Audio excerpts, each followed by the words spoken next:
Greetings and welcome to another Warhammer 40,000 Kill Team video, where today I'm going over the Nemesis Claw rules for 3rd edition.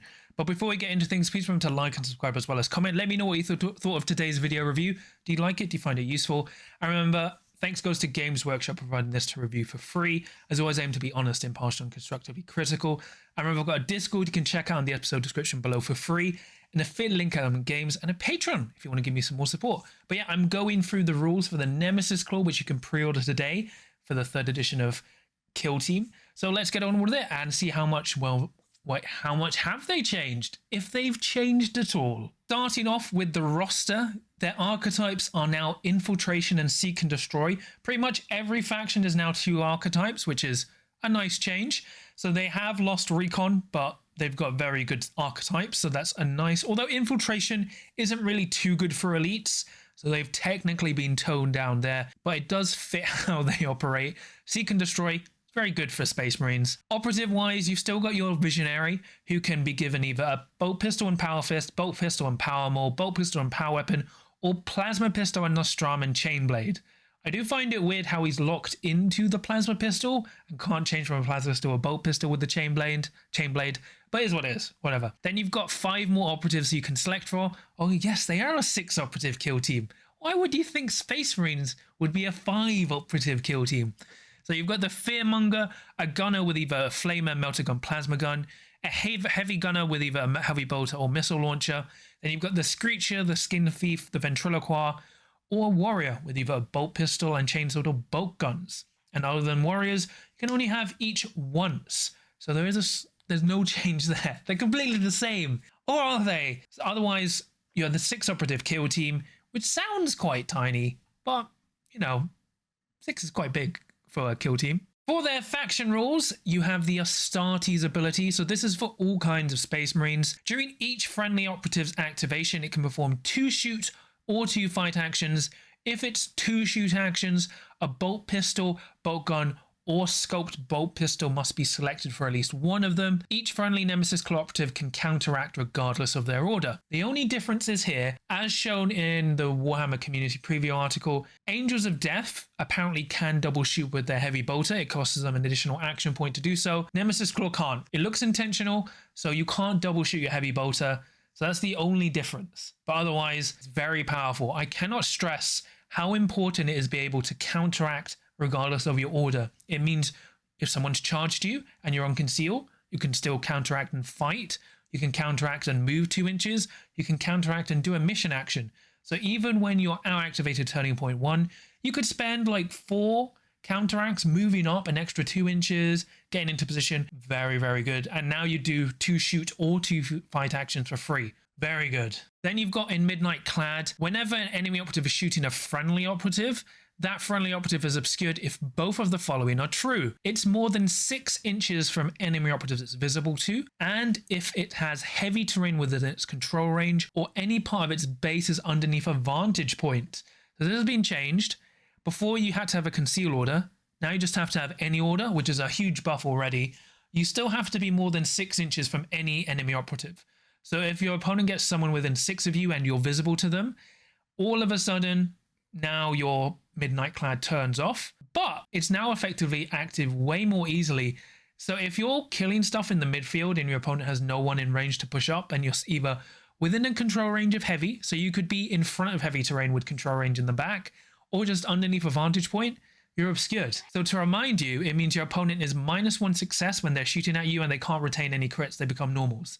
Very, very good. Nice, lovely buff there. Then for Ploys, we've got We Have Come For You. Whenever a friendly operative is activated, if the first action it performs during the activation is the charge action, when it ends its move during that action, you can inflict D3 damage on one enemy operative within its control range. So completely unchanged. It just has to be the charge of your first action. So you can't shoot, then charge, then We Have Come For You would turn off.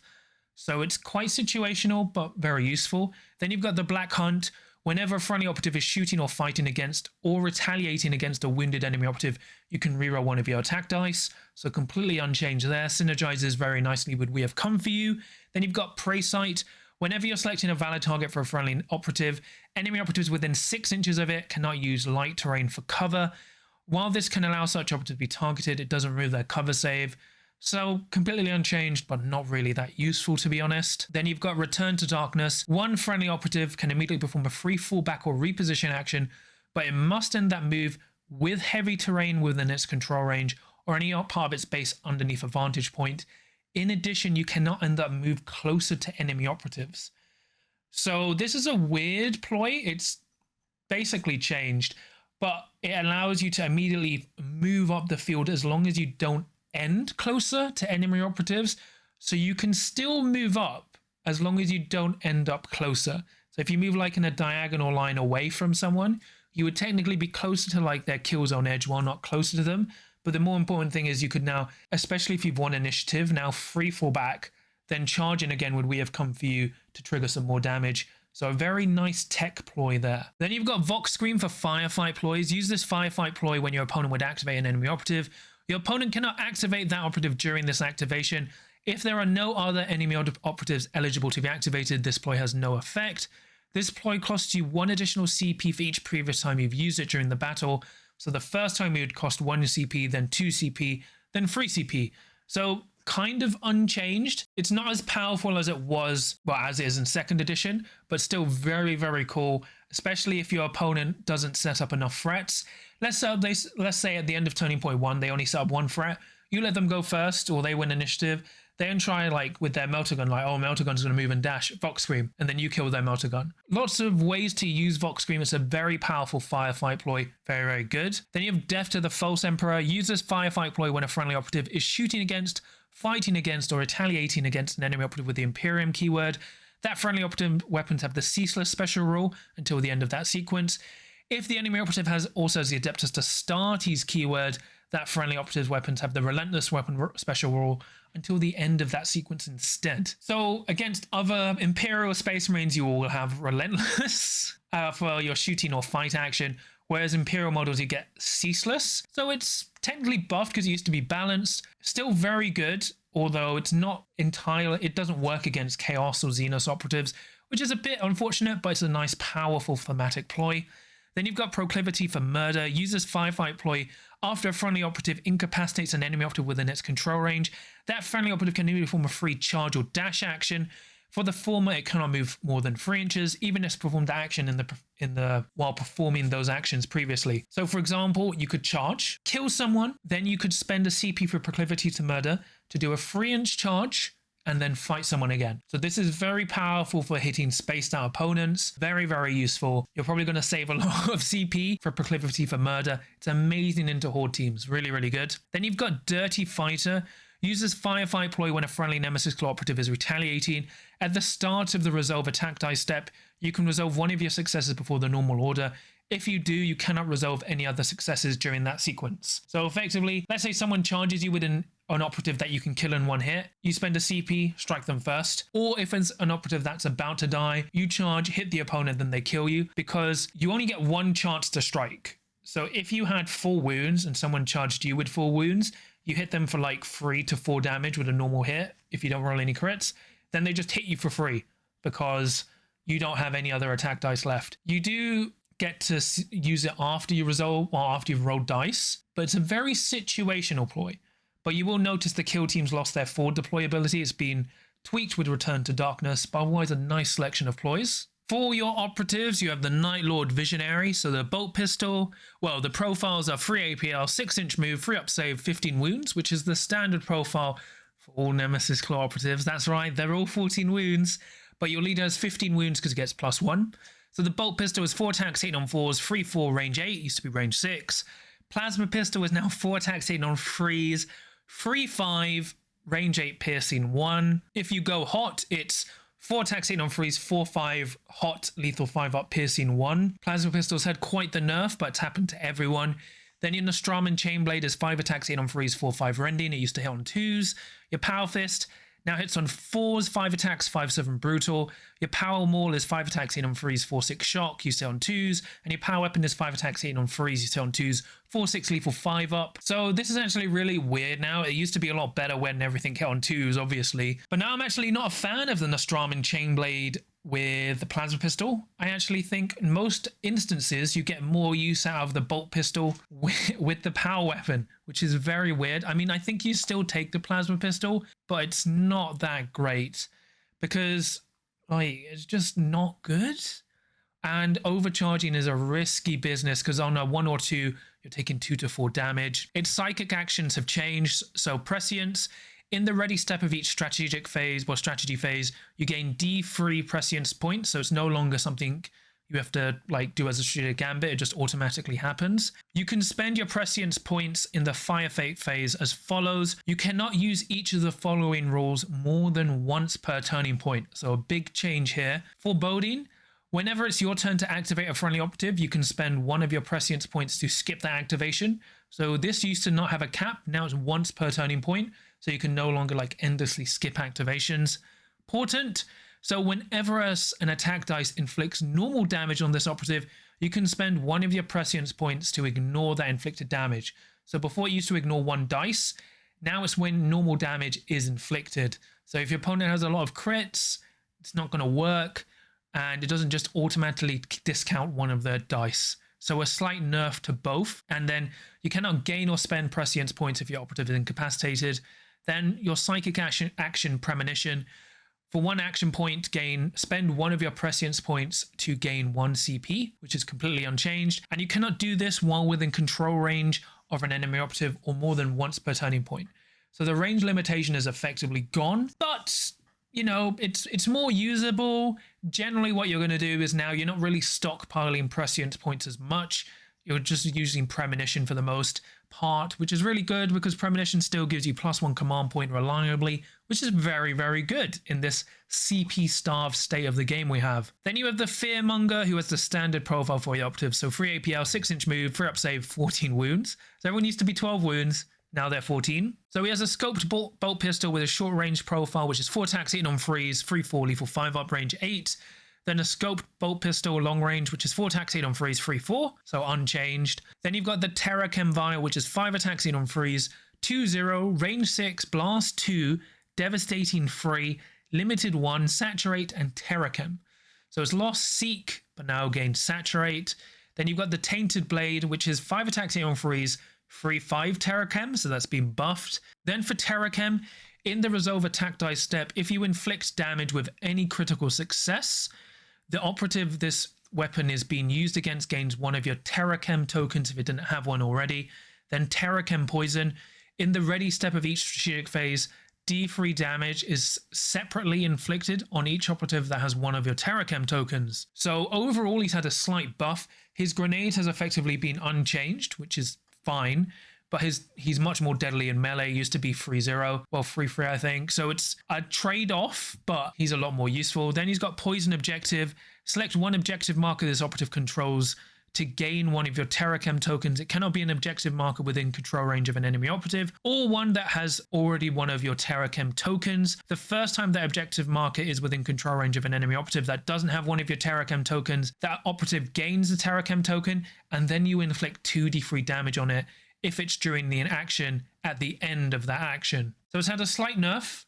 You can't do this on an objective and operative order you controls from the enemy side or contests, but now when they move on to it, they'll take 2d3 damage and then a Terrachem Poison. And you can keep poison objectives and moving away, so you could poison your home one, turning point 1, and then move up to poison turning point 2 or vice versa. So it's still very useful, I find, especially into the other elite matchups, because you just start plinking them with damage and that makes them easier to kill. Because the Fearmonger is really great at weakening enemy operatives to trigger all your rerolls, so you don't have to rely on damaging them first via fighting. So very, very useful still. Then you've got a Gunner who can either take a bolt pit, well, who has a bolt pistol and can take a Flamer, which is 4 attacks, hitting on 2s, 3-3, range 8, saturate, torrent 2, which is the new buff profile of Flamers, but it's just okay. Then you've got the Melter Gun, which is 4 attacks, hitting on 3s, 6-3, range 6, devastating 4, piercing 2, unchanged, but still incredibly powerful. Then you've got the Plasma Gun, which is 4 attacks, hitting on 3s, 4-6, piercing 1, used to be 5-6. And then Supercharged is 5-6, hot, lethal 5 up, piercing 1. And then you've got Fists, which are 4 attacks, hitting on 3s, 3-4. Generally, I'm always taking the Melter Gun, especially into other elites, because if you get 4 hits, that's a dead Marine. Plasma's okay, generally taking it into 8 wound, well, 8 wound operatives in general.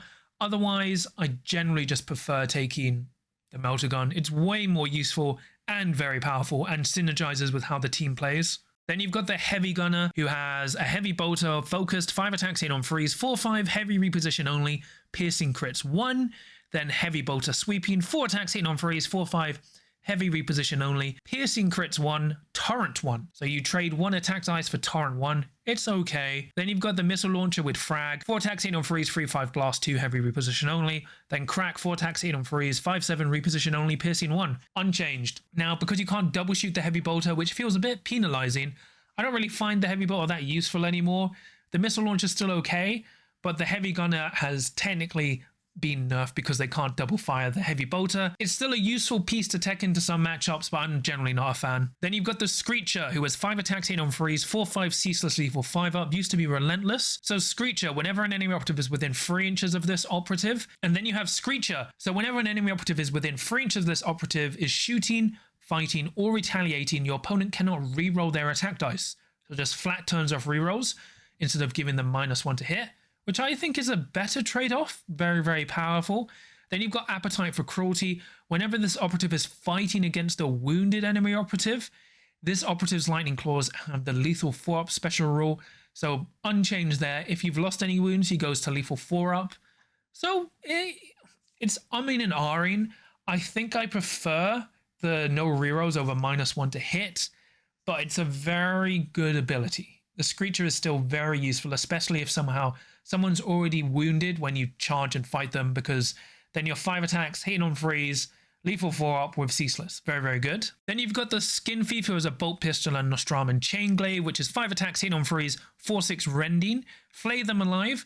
Once per turning point, when this operative incapacitates an enemy operative within its control range, you can select one other enemy operative visible to it and within 6 inches, either of this operative or the operative it incapacitated. Until the start of the next turning point, the enemy operative cannot control markers or perform the pickup marker or mission actions. So it's been slightly buffed, because before it used to be from the Skin Thief. Now it's from someone the Skin Thief kills, which means it's much harder to avoid. So he just charges, kills someone, makes someone else unable to score. He can only trigger it once, so you can't like kill 2 different people to trigger it twice, but still a nice ability. Then you've got Tyrant of the Skinning Pits.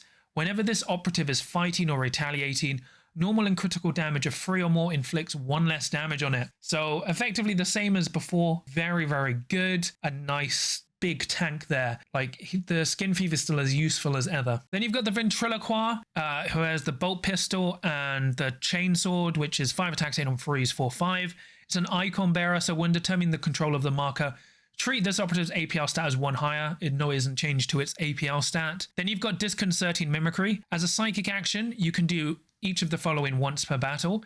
Until the end of its next activation, you pick someone within 6, subtract 1 from their APL, or you change their order, or you make them perform a free dash action, but you tell your opponent where you want them to move to, and you cannot perform this while within control range. So the Ventriloquist has been unchanged. It's still very, very good. Still a psyker, but very useful. Good at stealing points and forcing your opponent to respect you, because if you activate them or the same activations, they have to play risky, because you can just force someone forward to die. So very, very good. Then you've got your Night Lord Warrior. You can either bolt pistol and chainsword or bolt gun and fists. It has the new ability Cruel Tormentor, which all warriors across every kill team does. They all have new special rules. Whenever this operative is shooting against, fighting against, or retaliating against an injured enemy operative, or an enemy operative that has a wound stat of 7 or less, this operative's weapons have the lethal 5-up special rule. So into normal hordes, your bolt guns are lethal 5-up, your chain swords are lethal 5-up. It's a nice buff, but you're probably never taking warriors. They've gotten something, it's better than nothing, but I generally wouldn't take a warrior. It's just nice. For faction equipment, you have Flayed Skin. So whenever an enemy operative is shooting against, fighting against, or retaliating against a friendly Nemesis Claw operative within 2 inches of it, your opponent cannot reroll their attack dice of 1. So this has been nerfed. It used to be a 3-inch bubble of no rerolls. It's still useful, and it now goes on every operative, but I don't know if you would generally take it. It's very situational, but it's better than nothing. Especially if a team has access to some rerolls, you probably still take Flayed Skin. It's just a little bit worse. Then you've got Chain Snares, which have been hugely buffed. Whenever an enemy operative performs a fallback action while within control range of a friendly operative, if no other enemy operatives are within that friendly operative's control range, you can use this rule. If you do, roll 2d6 or 1d6 if that enemy operative has a higher wound stat than the friendly operative. If any result is a 4 or more, the enemy operative cannot perform the action during the activation or counteraction, but no action points are spent on it. So effectively stop someone from falling back on you, which you're pretty much rolling 2d6 all the time. It's very, very good, and it now applies to every single operative. So when you're fighting hordes, you just now charge, multi-charge, and then if your opponent's trying to fall back on 2d6 on a 4-up, they don't. So useful. You basically always take chain snares. They're really, really good. Then you've got the Grizzly Trophy. So once per battle, when a friendly operative incapacitates an enemy operative within 2 inches of it, you can use this rule. If you do, that friendly operative gains one of your Grizzly tokens if it doesn't already have one. Whenever a friendly Nemesis Claw operative that has one of your Grizzly tokens is visible and within 2 inches of the enemy operative, subtract 1 from the attack stat of that enemy operative's weapons. So you can only do this once per battle, but if you're within 2 inches when you kill someone, so you walk up within 2 and shoot them or kill them, you can now gain your Grizzly Trophy token. It's worse because it now has to be activated and it's gone from a 3-inch range to a 2-inch range. But if you multi-charge, you kill someone who you're supposed to, like, reliable to kill, and then you can either fight again or be trapped in combat with someone who is now -1 attack. So you still always take Grizzly Trophy, it's just harder to use. You may not take it into Elites, I think you still take it into Elites, it's just harder to trigger. Then you've got Comms Jammer. Whenever an enemy operative is within 8 inches of a friendly operative, the enemy operative's APL stat cannot be added to. Note that this doesn't affect APL stats that have already been changed. So this is really good. If you've pushed up into someone's back line and you make sure you start within like 6 inches of their comms or 8 inches of their comms, now their comms won't work until they move out of range, which is very, very good. It's a situational thing once again, but being able to shut down the ability from every enemy operative within 8 inches of any friendly operative, very, very good. Actually, most of the time you're usually taking Chain Snare and Grizzly Trophy. I like taking Comm Jammers, but it depends. If I'm fighting a cagey opponent, I probably won't, but very, very good regardless. And then Flayed Skin, I would take Flayed Skin if they have rerolls. If they don't have access to rerolls, probably wouldn't take Flayed Skin. Then we get to the kill team selection stage. So generally, it's really difficult for the leader. The Visionary, I haven't fully settled on what you give the Visionary. In my opinion, you always take a Visionary with the Plasma Pistol and Nostrum and Chainblade, and you always take one with a Bolt Pistol and Power Weapon. The only reason I'm not a fan of the Power Fist is because it hits on 4s. If it hit on 3s, I'd be fine with the Power Fist. 5 attacks hitting on 4s, 5-7, isn't great. It's not that reliable. I find you getting more use out of the Power Weapon, especially into Elites, whilst the Plasma Pistol is just okay. But there's still some experimentation with this. Thankfully, because you get 10 operatives in the box, this is still a 1-box kill team. I would always build a Visionary with a Chainblade and Plasma Pistol, and then one with a Bolt Pistol and Power Sword. And then if you want to, you can build one with a Fist. Then I would always build the Gunners with the Melter Gun and Plasma Gun. And then I would still build a Fearmonger. Heavy Bolter, maybe the Missile Launcher as well, Skin Thief, Screecher, and Ventriloquist. No need to build any Warriors. But for most operatives, let's say you're into a Horde team. So like any 7 or 8 wound Horde team, I would take the Visionary, usually with the Chainblade, then the Fearmonger, the Gunner, usually with the Plasma, then the Screecher, Skin Thief, and Ventriloquist, because that's a nice synergistic threat of a force. If they're more of a shooty Horde, you can potentially drop the Fearmonger for a Heavy Gunner, but I still like taking the Fearmonger in that situation. And then into Elites, once again, I would completely remain unchanged or anything more than 8 wounds, but I would drop the Plasma Gun for a Melter Gun, because the Melter Gun is just so good, because it will just murder everything. The only problem is some people prefer dropping the Fearmonger for a Heavy Gunner, but because your Heavy Gunner can't double shoot at the moment, I'm not really a fan. I prefer how the Fearmonger can just poison a central objective, and then now if a Marine moves on to an objective, they're taking D3 damage, well, 2D3 damage, and getting poisoned, which immediately just puts them in death range. And especially if you play very aggressive with the Fearmonger and start like poisoning objectives they're not on yet. Otherwise, some people like dropping like the Ventriloquist into Horde teams, and in that case you could take a Warrior with a Chainsword, but I think the Psyker is too powerful to drop. So you have some tech pieces to drop, but thankfully you can build everything from one box. So hopefully that made some sense. It's more about experimentation and how you feel on the board and into the opponent. If it's a quite dense board, I wouldn't recommend taking Heavy Gunners regardless, but hopefully that helps. For the Nemesis Claw overview, Well, of course, they have been buffed. They're 14 wounds minimum each. Their leader is 15 wounds. They all double fight or double shoot for free. And there's still 6 operatives. They have Seek and Destroy, which they're great at. And then Infiltration, which is okay. Unfortunately, you have lost Recon, which would probably made them too broken. But this kill team is crazy good. It was already good. And for example, let's say if, well, I mean, they've shown it in the preview articles, all other elite teams are moving to 14 wounds. Nemesis Claw are still, in my opinion, the best elite hunter kill team in the game. So if everyone starts moving to other elite kill teams, obviously Nemesis Claw are going to be an amazing choice. They're valid for 3 more years of, classification, like classified play. So they're yesified for 3 years. They're a very reliable pick, you know, they're just very good. They have ease of access to rerolls against wounded opponents, which most of your operatives can trigger, especially your Fearmonger, and you've got Ploys. So usually whenever someone's fighting or shooting, they're rerolling 1 dice. Now, if people try to fall back from you on either 1d6 or 2d6, they can't, and it works on anyone. It really traps people in combat with you, so you're better at charging and hiding in combat. Your faction ability works far more easily, so it's even harder to shoot you now from afar. Makes moving up the board really safely and fighting up the board, because before your faction ability used to be useless because it needed to have you with a conceal order. Now you can do it while you're engaged. It's so good.